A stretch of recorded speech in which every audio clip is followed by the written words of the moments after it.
Okay, hello everybody. Welcome to the Scottsdale Big Book Study, where we will study the Big Book of Alcoholics Anonymous. Today's date is the 4th of November, 2023.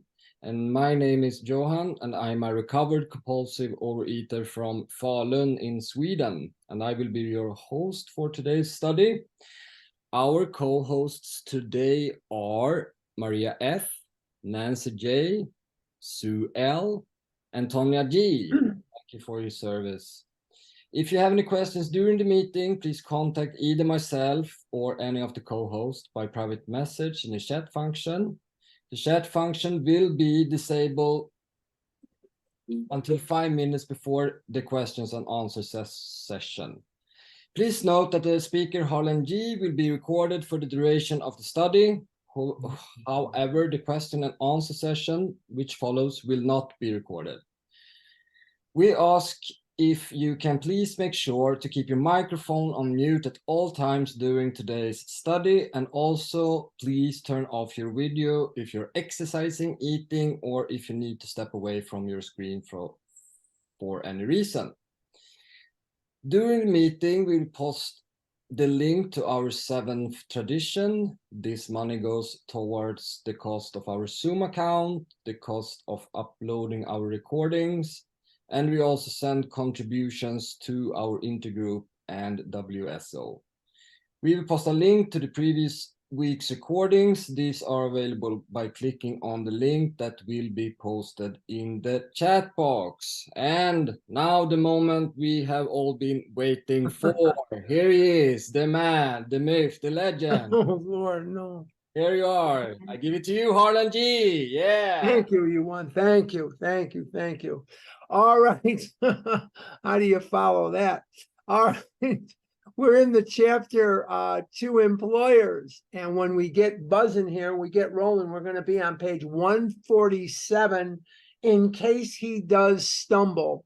But before we do that, before we get to that point, what I would like to do is sort of get us rolling with some of the things we have been talking about. And that is this chapter is the only chapter of the book that Bill Wilson did not write down. He did not write this chapter. This chapter was written by Hank Parkhurst. And Hank Parkhurst, yeah, I knew I'd get it out eventually. Hank Parkhurst could have been, should have been recognized as the co-founder of AA. He had infinitely more to do with the writing of this book than Dr. Bob ever did. Dr. Bob really was co-founder because of default. He was the only one sober at the end of the day. He remained sober, where Parkhurst did not, Ebby did not. So he was recognized as the co-founder. For the first few years that AA existed, there was no such thing as co-founder. Everybody just recognized Bill as the founder, and there was no co-founder status bestowed on anyone. And then right around the time after the book came out, it became Dr. Bob, because in September of 1939, Hank Parkhurst did return to drinking, and he died drunk and lived out the rest of his life drunk. So he could not exactly be known as the co-founder of AA when he's running up and down the Eastern Seaboard telling people that Bill Wilson is a crook and you shouldn't send your money to AA, and he's drinking, and it was just a mess, just a total mess. But he did leave us this chapter. Now, another interesting thing about this chapter, and it reflects on its author, Hank Parkhurst, this is the only chapter in the big book of Alcoholics Anonymous where God is never mentioned. There's no mention of God in this chapter. Hank was not a person who wanted a God book. He wanted more of a psychology book, more of a book of how to and so on. He didn't really want a spiritual angle to it. And so Bill held his ground and did write one of the greatest pieces of spiritual literature. Now, I'll let you in on a secret. This is just me. I don't really believe Bill Wilson wrote this book. I believe he wrote it down. I don't believe he authored the book. He wrote it down, much in the same way that what happened up on Mount Sinai happened. Somebody wrote down what was being told to them, and I believe that the book is divinely inspired. This book and its contents have restored countless millions of alcoholics, drug addicts, sex addicts, love addicts, food addicts, gamblers, you name it, back to society than all other methods combined. In this chapter, we primarily talk about several different things. One of the things that we're going to be talking about right off the bat is how to equate the instructions Hank is giving for industry to sponsorship. We're going to talk about sponsorship in the next little bit here, and hopefully we'll finish the chapter today so we can get into a vision for you next week. But if we do, we do. If we don't, we don't. I don't like to put that kind of pressure on myself. But the bottom line is this book has a lot of instructions on how to sponsor. Is the person serious? Is the person doing what you're telling them to do? Are they recognizing that their disease is fatal if untreated, and that no matter whatever, it's permanent, progressive, and fatal? I have a friend in Oklahoma, and he likes to say permanent, progressive, and fatal. So we can get the 3 Ps: permanent, progressive, and fatal. But the disease is a very, very serious situation. Is the person taking it seriously? And if they're not taking it seriously, as Hank will instruct the captains of industry to let the person go, sometimes the kindest thing we can do in our sponsorship is to let the person go. And I'm not talking about just, oh, they burped on the phone, or they said tomato instead of tomato, to let them go. I'm not saying that. But when a person is 2, 3, 4, 5 times, whatever that is, relapsing, are you really doing them any favors?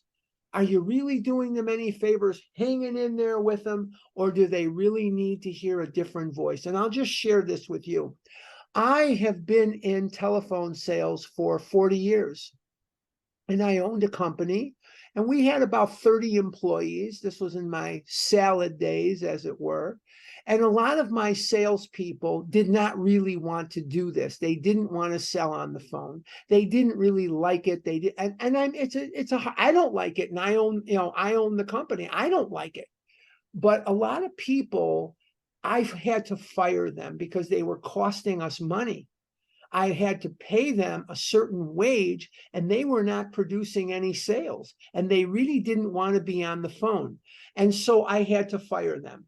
Now, here's a person sitting in front of me that I'm firing, who didn't come to work most days, and when they were there, they didn't want to do this job. And they demonstrated that to me repeatedly, or I would try to reason with them. I would try to tell them, look, we really need more production out of you. And then I would go to fire them. And some of them would start either crying, or they were very, very upset that I was firing them. Now, I didn't run into all of them. I didn't run into every one of them. But there is a percentage of people that I would run into in my everyday life, months later, years later, whatever that might be. And you know what they all said to me? 100% of them said this to me. And I said this to them when I was firing them. I would say to them, I'm doing this for you as well as for me. I say, you need to go find something that you do want to do, and this is not something that you want to do. And I'll let you in on this. This is what they all said to me. You were right. I found another job, or a job after that one or after that one, and it proved to be the job that, I loved. So sometimes what happens is you have to break a few eggs to make an omelet. And sometimes we think we're so loving toward a person by hanging in there with them, when the kindest, most loving thing we can do with that person in a sponsor setting where they are not doing what it is we need them to do is to let them go. They need to often hear a different voice. We are immature, sensitive, perfectionistic rebels. And one of the reasons that I've seen over the years where sponsors hang on to sponsees that are not recovering and sponsees hang on to sponsors and they're not recovering is because of fear. They don't want to go out and do the work to get another sponsor, and the sponsee doesn't want to hurt the person's feelings. So rather than confront the person in a loving way, they're actually aiding and abetting their disease. And I know that nobody wants to aid and abet someone's disease, but that's exactly what's happening in too many cases. We need to take often an assessment. Is the person doing what it is that you are asking them, or the big book is asking them to do? And this is very, very important to make that determination. And it's an easy determination to make. They're either doing it or they're not. And if they're not doing it, and this is a habitual kind of thing, then you need to sit down and have a come to Jesus meeting with yourself, have a come to Jesus meeting with them, and sit down and say, you know, I'm really not doing you much good here. You need to hear a different voice. And we can't let codependency and fear and all that stuff get in the way of it. When you love somebody, you often have to tell that person thing that they do not want to hear. I've done it with most of you. If you listen to some of the questions and answers over the years, there's plenty of times I know what you want me to hear. I know what you want me to say, but if I truly do love you, I am not going to say that. And I have confronted people over the years. And it's not that I don't care whether you like me or you don't, or you hate me or whatever it is you do. I understand what the right answer is. And so do you. I understand what the right answer is, and so do you.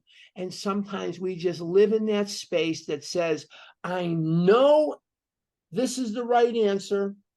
I know this is the action I must take, but I'm not going to take it because I'm scared that this person is not going to like me. And the truth of the matter is, for me, and we're going to get into this in just a minute, for me, I would rather have you hate me and be alive than love me and be dead, or be in the disease on your way to dead, on the fast lane to being dead. So that's something that we all have to deal with. And this is something we have to put aside our fear, put aside our codependency, put aside these kind of things, and we need to charge in there and do what it is we often need to do. And again, I don't want to give you this impression that every sponsee needs to be fired and you need to let them all go. No, nothing could be further from the truth. But you need to take an honest assessment as to the person. Are they doing what the big book is telling them to do? Okay, now there's three other things that we talked about that can be gleaned out of this chapter. One is the law, and we'll come back and discuss each one a little bit, and then I want to move forward and finish the chapter. The loss of industry, the loss of business that comes from addiction. You know, I have been on both sides of this. I have been the employer and I have been the employee. And the loss to industry, the loss to business, and the personal loss that is involved in addiction is massive.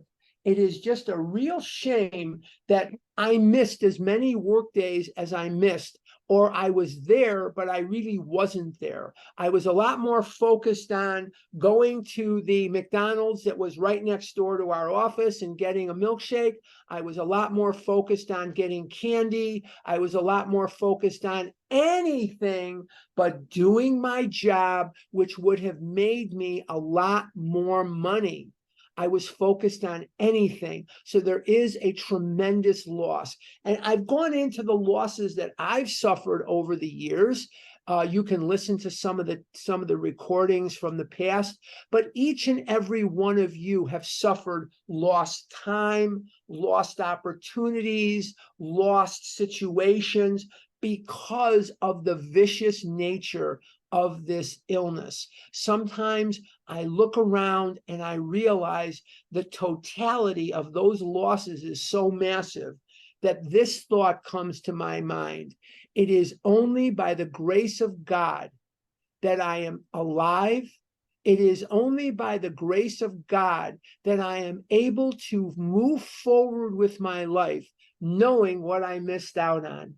My dreams, my aspirations, my loves, my wants, my desires went unfulfilled. I ended up hating myself. This is a disease of self-loathing. Every single day I would vow, I'm not going to eat such and such. I'm not going to go to such and such. I'm not going to do such and such. And by the time I knew what hit me, there I was doing it again. So if you were my friend and I lied to you every single day, I don't think you'd want to be my friend very much longer.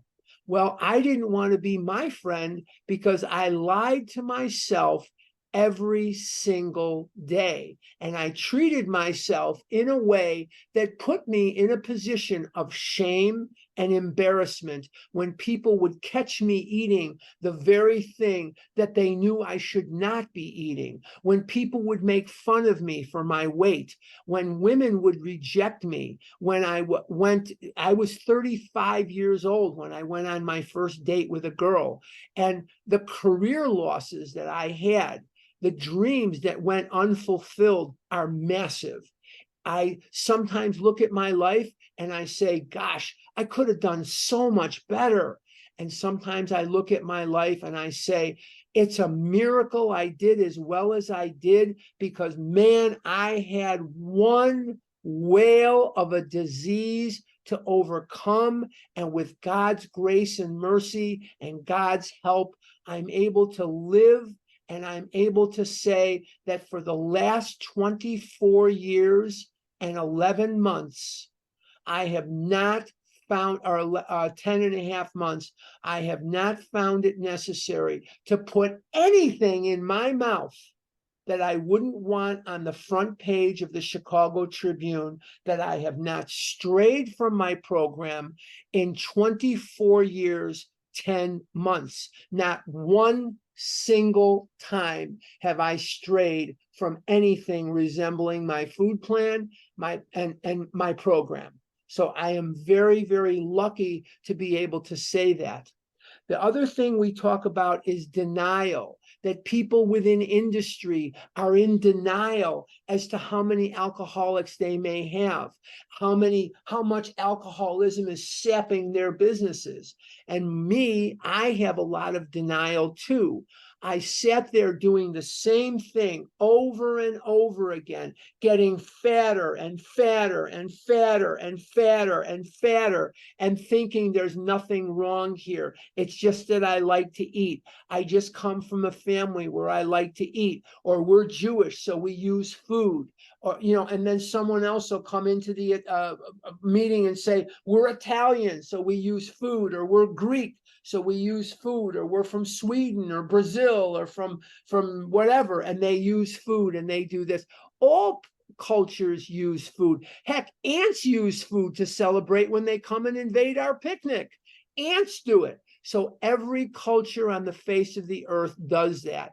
We are not compulsive overeaters because our parents gave us cupcakes instead of a hug. We are not compulsive overeaters because our mothers gave us a Twinkie instead of taking us to the library. That is not why we're compulsive overeaters. We must divorce ourselves from any attachment to an earthly condition that caused it, or an earthly solution. I'm going to say that again.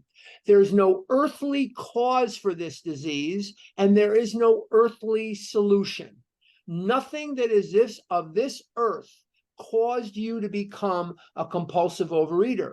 There are siblings, twins, same egg, same everything. They shared a womb. They're born. One weighs 370, the other one weighs 205. One's a drug addict, one's not. One's a gambler, one's not. You either have this or you don't. And there is no earthly solution. Some of you that are here today are very wealthy and you're still here. Some of you today are very unwealthy and here you are. Some of you are white or black or green or yellow, or you're gay or you're straight or you're tall or you're short. It doesn't matter. There is no earthly reason why you are a compulsive overeater, and why is a question that you will never be able to answer. But here's the answer: because you are one. That's the answer. Because you are one. Now, what are you going to do about it now is really the question. What are you going to do instead of why? What becomes the operative question? And what I choose to do about it is I choose to work the 12 steps. And the last subject that we have is ignorance, that there are people that are completely ignorant of this in industry. That's how it's described. But are we ignorant of our situation? Did we really read page 30? Did we really read the doctor's opinion? You know what I was told about the doctor's opinion? I was told this 43 years ago. When I stood in a meeting of Overeaters Anonymous. I was 24 years old when I came in 1979. I was 24 years old. I was 30 years younger than anybody in that room, and 400 pounds fatter than anybody in that room. I was the kid. And that's what a lot of them called me, was the kid, because I was 24 years old. They were all in their 50s and 60s, and I was 24 years old. Well, the ignorance is, if I don't do something, it's not just going to go away. I could move here, I could move there, I could get rich, I could get poor, I could get a wife, I could get a girlfriend, I could get a dog or a cat. It's not going to go away. I have to have the idea in my head taken out that there is some earthly condition that is going to alleviate this. You know, I've often wanted to hang a sign, you know, when you drive into a state and it says, "Welcome to Arizona. Katie Hobbs welcomes you, Governor of Arizona. Welcome to Arizona." I always wanted to hang a sign underneath there, because I see a lot of people coming to Arizona and they think if they come to Arizona that it's going to cure their marriage or cure their addiction, cure their whatever, alcoholism, drug addiction, food addiction. And I'd like to hang a sign underneath where it says, "Welcome to Arizona, the Grand Canyon State. If you're looking for a cure, keep going to California or New Mexico or Nevada or Utah, because there ain't one here. Just because you're in Arizona doesn't mean that you're going to get cured. Hot weather is nice, but it ain't going to cure your addiction. I can promise you that. Not going to happen." So we have a situation where only God can alleviate this condition. Let's go to page 147 in the big book, in case. 147, in case. In case he does stumble even once, you will have to decide whether to let him go. Now, you may say, why would I let someone go after just one stumble? It depends on the situation. Maybe they just have no intention of doing any of this. And you just get a feeling in your stomach. We used to teach my daughter. I have a daughter. She's going to be 29 in December.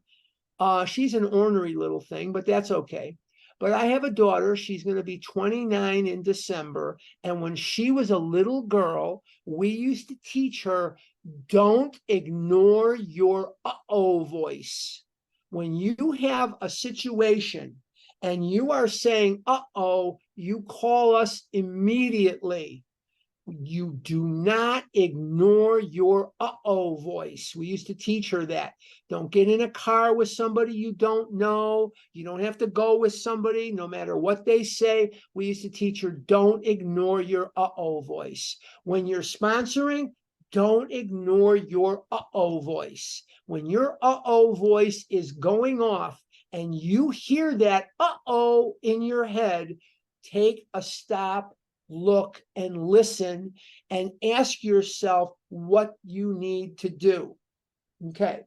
If you are sure he doesn't mean business, this is the qualifier, there is no doubt you should discharge him. That goes for industry, but does it go for sponsorship too? You bet it does. Now, before you discharge a person after one situation, you can try to reason with them. That's fine. Give them another couple of chances if you want to, or her, give them another couple of chances, but you need to bring it to their attention. You have the responsibility, if you're the sponsor, of being the adult in the room. Stop waiting for the sponsee to take control of the situation. You're turning it over to the sickest of the sick.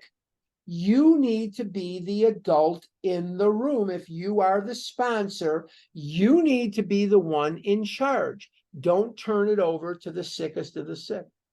If, on the contrary, you are sure he is doing his utmost, you may wish to give him another chance, but you should feel under no obligation to keep him on, for your obligation has been well discharged already. Self-explanatory. There is another thing you might wish to do. If your organization is a large one, your junior executives might be provided with this book. You might let them know you have no quarrel with the alcoholics of your organization. These juniors are often in a difficult position. Men under them are frequently their friends. So for one reason or another, they cover these men, hoping matters will take a turn for the better. They often jeopardize their own positions by trying to help serious drinkers who should have been fired long ago. Stop, look, and listen, or else given an opportunity to get well. After reading this book, a junior executive can go to such a man and say approximately this: look here, Ed, do you want to stop drinking or not? You can ask that question. Do you want to stop compulsively overeating or not? You put me on the spot every time you get drunk. It isn't fair to me or the firm. I have been learning something about alcoholism. If you are an alcoholic, you are a mighty sick man. You act like one. The firm wants to help you get over it. And if you are interested, there is a way out. If you take it, your past will be forgotten, and the fact that you went away for treatment will not be mentioned. But if you cannot or will not stop drinking, I think you ought to resign. Beautiful, again, sponsorship advice, sponsorship instruction. If the person is telling you flat out, I'm not going to do this, and I'm not going to do this, and I'm not going to do that, and I'm not going to do that, let them go. They're telling you flat out, I'm not giving up birthday cake. I'm not giving up this. I'm not going to make amends to my ex-wife. I'm not going to make amends to this one or that one. That's not program. 148, top of the page. Your junior executive may not agree with the contents of our book. He need not and often should not show it to his alcoholic prospect, but at least he will understand the problem and will no longer be misled by ordinary promises. He will be able to take a position with such a man which is eminently fair and square. He will have no further reason for covering up an alcoholic employee. It boils right down to this. This is very important. Maybe you should write this down, or maybe you should highlight this in your book. No man should be fired just because he is an alcoholic. If he wants to stop, he should be afforded a real chance. If he cannot or does not want to stop, he should be discharged. The exceptions are few. Does that have to be, can that be any more clear? Could that be any stronger a sponsorship instruction? If there's no such thing as can't. I'm not a believer in can't.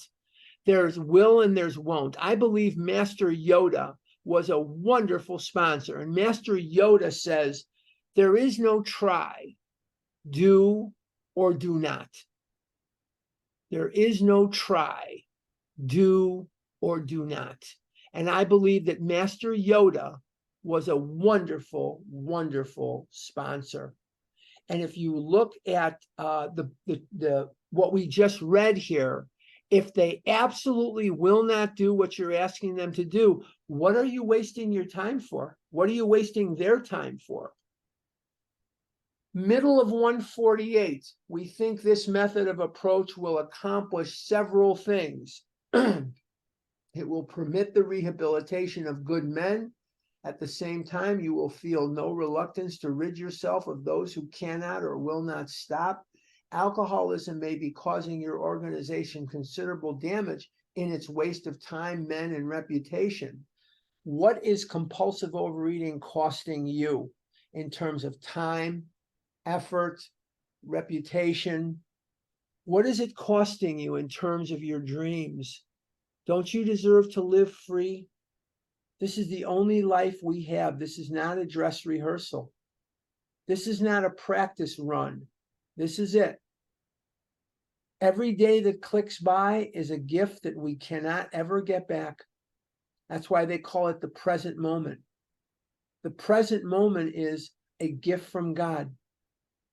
And the present moment means that we accept that gift. And the way to accept that gift is so that we can make the most of it. We have been given a life. We have been given a day. Every morning of my life, I recite a sentence, and it lets me know that this is the day that God has made. I'm going to rejoice and be glad in it. And I recite that every day because I need to be reminded. If I don't accept the present moment, I'm not accepting a gift that I've been given. The present moment is a gift. And if we keep wasting time with ourselves, forget sponsee, sponsor. If I'm continuing to eat, to purge, to starve myself, to do the things that I know are wrong, either overeat or undereat or purge or engage in anorexia, if I'm continuing to do the things that are pulling me through pitiful and incomprehensible demoralization, I'm treating myself in a way that spits on God, because God didn't put me here to be made fun of for being the fattest person in the environment. God didn't put me here for that, and he didn't put you here for that either. He put you here so you could be of maximum service to both him and the people around you. Page 77. Our real purpose is to be of maximum service to God and the people about us. Very important. I'm midway through 148, almost 3/4 of the way down. We hope our suggestions will help you plug up this sometimes serious leak. Very important. We think we are sensible when we urge that you stop this waste and give your worthwhile man a chance. Forget about the sponsorship, because we beat that dead horse to death here. What about giving yourself a chance? Are you in the kind of recovery that you want to be in? Are you where you want to be in a lot of areas of your life? If not, what are we waiting for? Let's inspire ourselves to reach higher. Let's inspire ourselves to try harder. When I was a little boy, there was a brand of gym shoe called PF Flyers. They don't make them anymore that I'm aware of. I don't see PF Flyers. But when they had the commercial, it would say, run faster and jump higher with PF Flyers. And my mother took me to Crawford's department store on Devon Avenue, and PF Flyers were like $7.50 for a pair. Today, I'm wearing gym or running shoes that cost $200. $200 for a pair of flippin' shoes. I think my mother would faint if she came here and saw that I had a $3,000 chair and a $200 pair of gym shoes on my feet. When I spent the $3,000 on the chair, I gave the guy my MasterCard and I charged it, and they're going to deliver it at such and such a time, such and such a date. And I thought I could hear her screaming at me, $3,000 for a chair? Have you gone crazy? And I just, I don't know. But anyway, so I wanted these PF flyers because I was a fat boy and I wanted to jump higher and run faster. Well, let me let you in on the secret. It doesn't work. It's not the shoes. It's the person inside the shoes. It does not work. You don't run any faster and you don't jump any higher. If you want that, you got to go earn it yourself. But what we're talking about here is, are you at the place in your recovery that you really want to be? Now, if you want different, you got to do different. If you want the same, do the same. But if you want different, you are going to have to change behaviors and attitudes. And that can be one of the hardest things in the world to do, is to change. I know I'm confused, but my mind's made up. I don't want the facts. That's I know I'm confused. I know I'm incorrect, but don't confuse me with facts. I just want to be right. And that's, that's the lament of my brain sometimes. Okay. The other day, I'm at the bottom of 148. We think this sensible. We urge you to stop that. Right. Okay. The other day, an approach was made to the vice president of a large industrial concern. He remarked, "I'm mighty glad you fellows got over your drinking, but the policy of this company is not to interfere with the habits of our employees. If a man drinks so much that his job suffers, we fire him. I don't see how you can be of any help to us, for as you see, we don't have any alcoholic problem." Oy vey. I'm at the top of 149.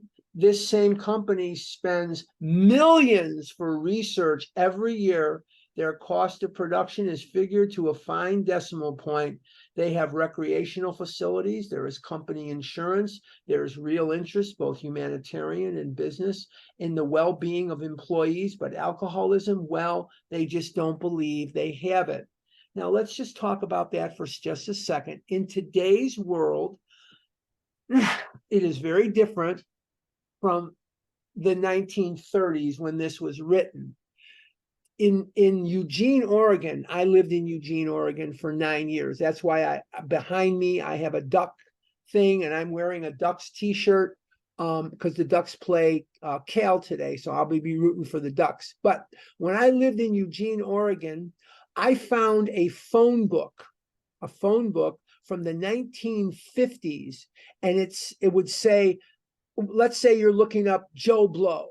Joe Blow, his wife's name is Mary. He's a plumber. He has 3 kids. His kids are Mo, Larry, and Curly, blah, blah, blah, whatever. Well, in today's world, that would be ridiculous. People would think that was an invasion of their privacy. Things have changed. Things have definitely changed. And people don't stay with one company like they used to. The days of the gold watch are different. Does anybody know where the word tenure comes from? You always hear college professors and they want to get tenure. You know where that term comes from? It comes from ancient Rome.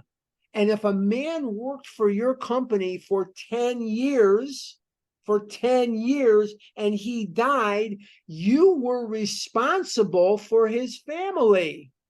So to earn 10 years or tenure, that meant that the employer was responsible for you. And you could not be fired unless it was just something completely egregious.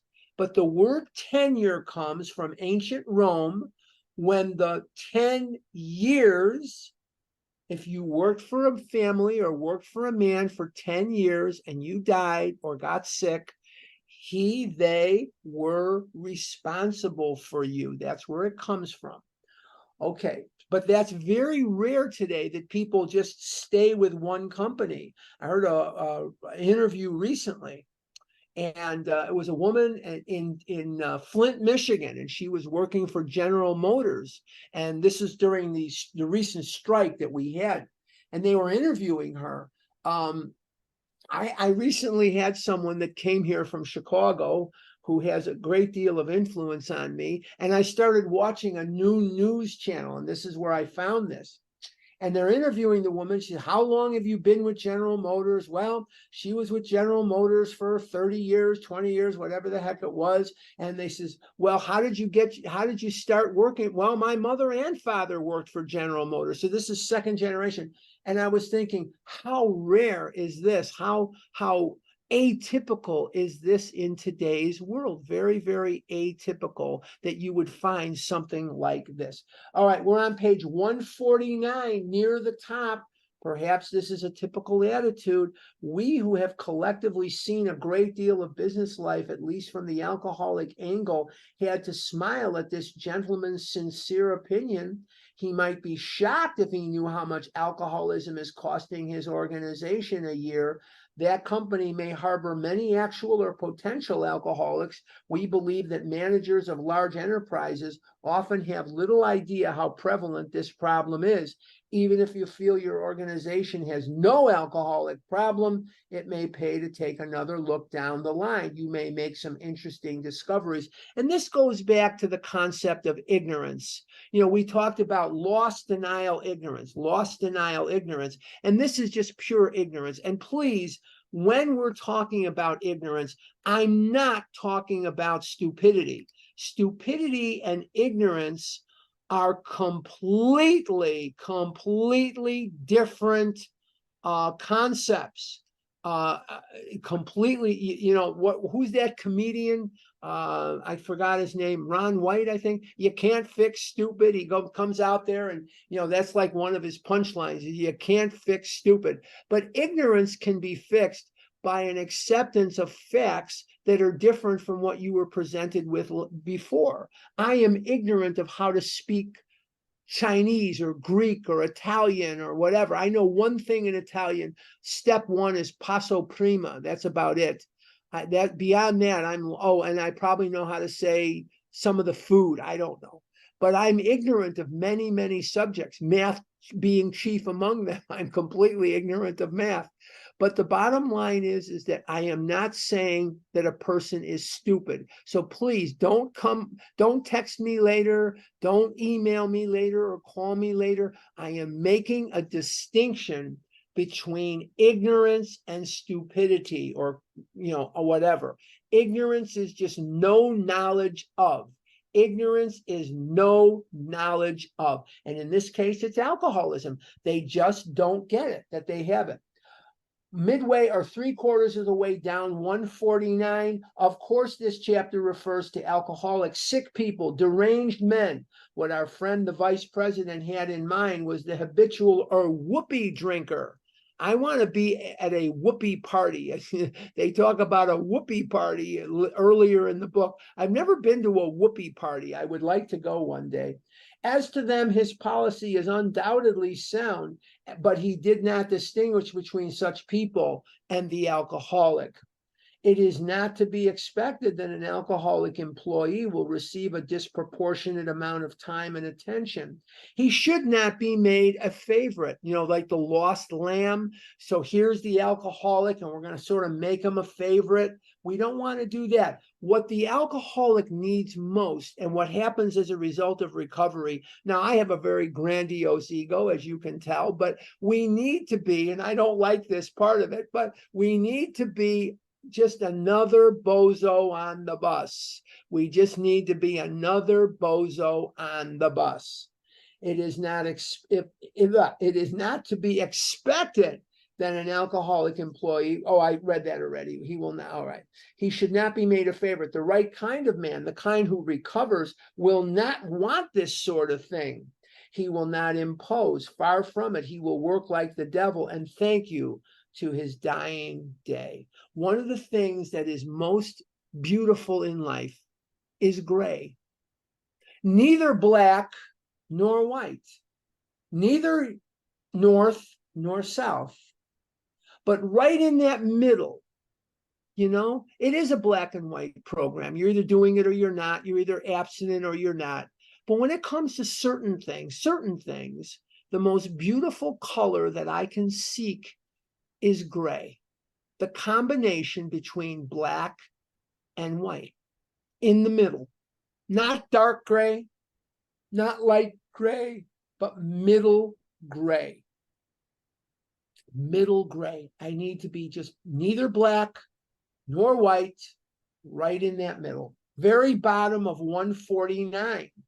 Last sentence. Today I own a little company, and the company that he owned was Honor Dealers. They sold auto polish, and they sold supplies to gas stations, tires, wiper replacements, batteries, different oil, different things like that. Hank owned a company called Honor Dealers. There are 2 alcoholic employees who produce as much as 5 normal salesmen, but why not? They have a new attitude, and they have been saved from a living death. I have enjoyed every moment spent in getting them straightened out. And the 2 employees that he had was Jimmy Burwell and Bill Wilson. Bill didn't work real hard for Honor Dealers. He really didn't.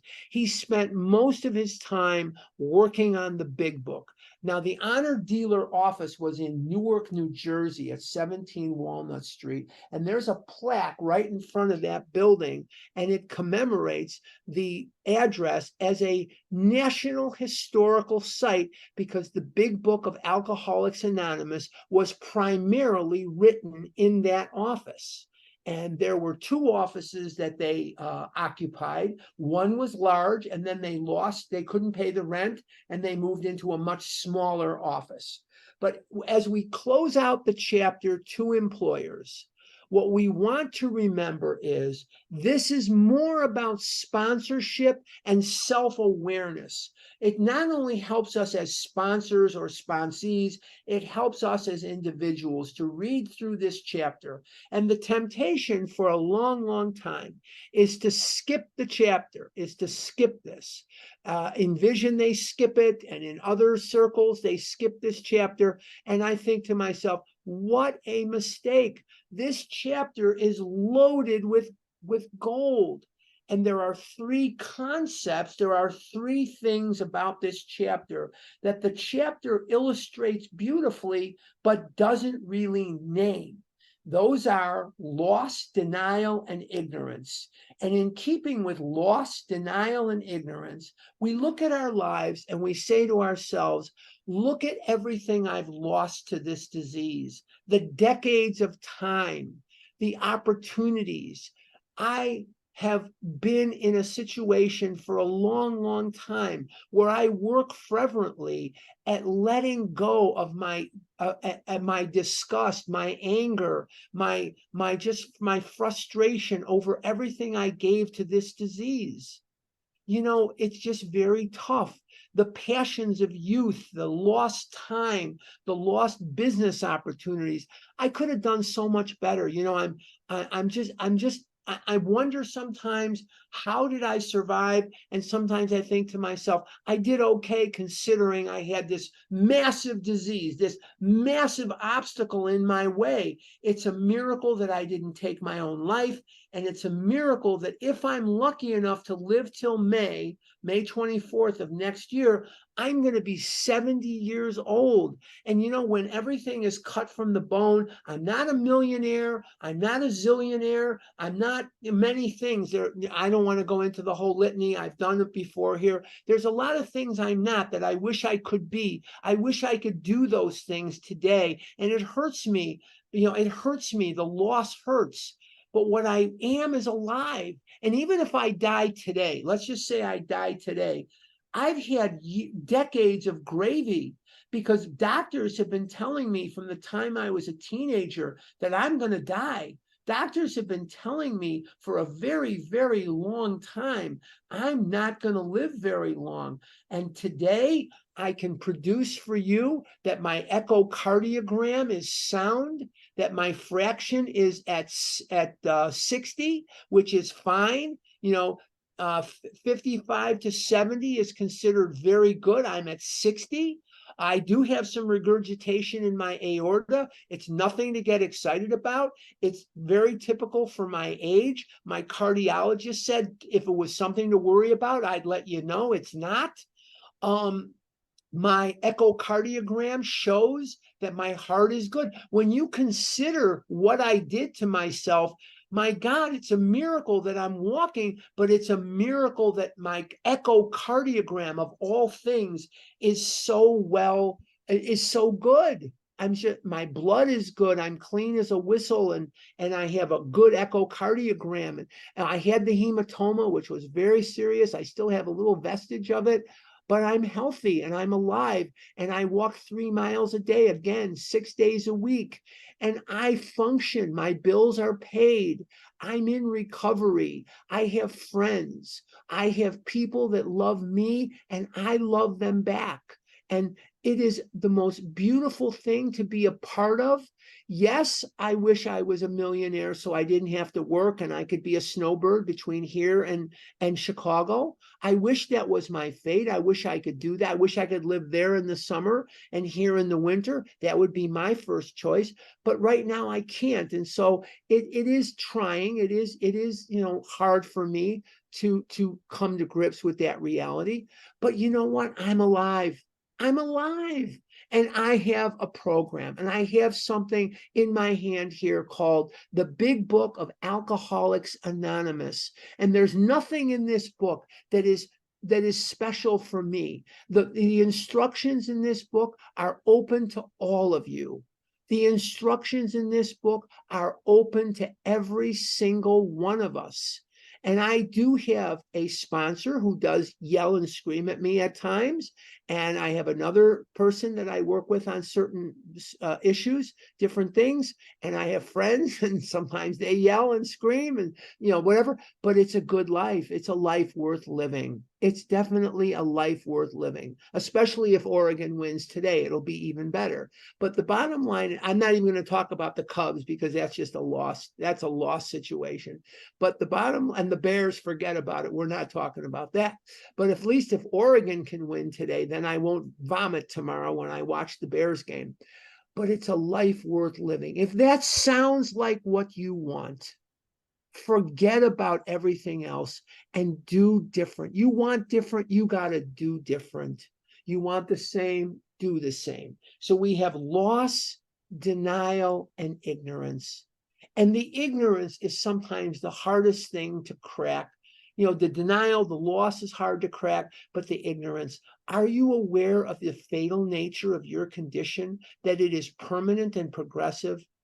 Are you continuing to come on to the meetings and say, hi, I'm Fred, and I'm a chronic relapser? Well, you know what, Fred? Why don't you keep that to yourself and put it in your pocket? Because nobody's a chronic relapser that doesn't want to be. If you really take a look at your condition and you read through this book with an open mind, you find that the chronic relapser is just somebody who doesn't work the steps, that doesn't accept that this is an allergy of the body and a twist of the mind.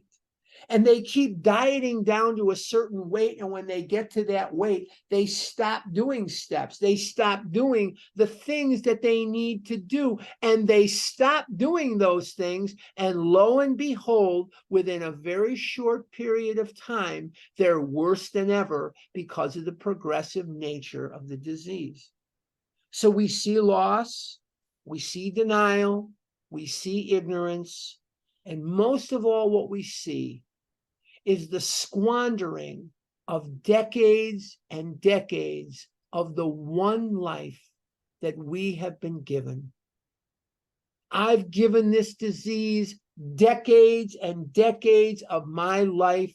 I'm not giving that son of a bitch one more second. I get this call all the time with current headlines. How can I be abstinent? Walk me through how you eating pizza is going to help the situation that is in the headlines. I can't be abstinent because of the Holocaust, and I can't be abstinent because of slavery, and I can't be abstinent because of what happened to the Native Americans. Walk me through it. If I really believed that me eating ice cream would bring back one victim of those gas chambers, If I really, really believed that me eating ice cream would bring one soul back from the dead, I would be eating ice cream right now. You got to let go of the BS. Those are excuses. There's nothing in this book that says, work the steps and everything in this world is just going to go your way. There's nothing in this book that says that. There's nothing in this book that says man's inhumanity to man will abate when you get abstinent. There, you show me that sentence. We are human beings. And we have the privilege of doing right or doing wrong, of doing good or doing bad, of going left or going right. We have free will. God didn't put a bunch of robots on this earth. He put a bunch of human beings with free will. And some people do really lousy things. Really lousy. But you eating pizza is not going to change that. Or you not eating pizza is not going to change that. Your eating habits, your level of recovery will not change human nature. And there are people that do a lot of stupid things. You're not going to change that. Okay? Before I turn it over, I just want to say thank you for coming. But I also want to remind you that next week, we are on the same time unless you are in the state of Arizona. I'm going to change so you don't have to. I'm going to change the time I do it so you don't notice any difference. Okay? We're going to go to mountain time here in Arizona tomorrow. So we're going to change. We're going to be 2 hours behind New York and 1 hour behind Chicago rather than 3 and 2. I'm going to change so you don't have to. If you're coming to our nightly meetings on Scottsdale between Sunday and Friday, all of those night meetings will begin 1 hour earlier unless you are in the state of Arizona. Then there'll be no change. But if you are outside the state of Arizona, those meetings will begin an hour earlier than they have been starting. We are going to be ending daylight savings time at 2 a.m. tomorrow morning. It's going to go from 2 to 1 a.m. So you're going to get an extra hour of sleep, which will be nice. So just keep that in mind. And I know some of you are going to forget and you're going to, what happened? I understand that, but I'm just giving you the information. I hope that many of you are going to come to the OA birthday in January 12th, 13th, and 14th. It's going to be a whale of a convention. It's going to be just awesome. Lots of stuff to do, lots of stuff to hear. You're going to love it. It's going to be a game changer for you. You're going to just love it. I'm doing the big book study this year at the birthday, so I'm looking forward to some of you coming downstairs where everything is upstairs. Come downstairs and visit me a little bit. And come to the big book study. And there's going to be an opening ceremony, closing ceremony. Saturday is a dinner dance. Saturday is a luncheon speaker, vision, meet and greet, Scottsdale meet and greet. You're going to love it. It's a great Scottsdale, oabirthday.com. Could it be easier to remember? oabirthday.com. oabirthday.com. Okay. I'm going to turn it back to Johan